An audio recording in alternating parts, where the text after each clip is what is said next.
वटपौर्णिमा. पुढचे 7ही जन्म हाच पती मिळावा म्हणून स्त्रिया वडाच्या झाडाला 7 फेऱ्या घालतात.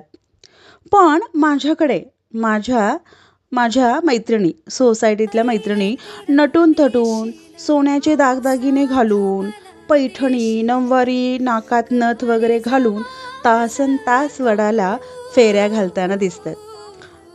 का?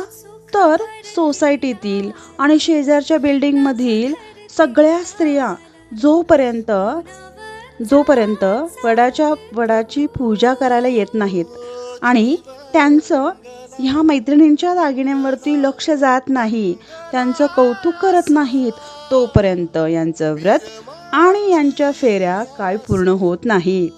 मग 7 फेऱ्या काय, 700 फेऱ्या होऊन गुडघे जाम होईपर्यंत ते वडाच्या झाडाला घिरट्या घालताना दिसतात. बाकी हाच नवरा 7 जन्म मिळावा किंवा वटपौर्णिमेचा निर्जळी उपवास ही सगळी अंधश्रद्धाच बरं.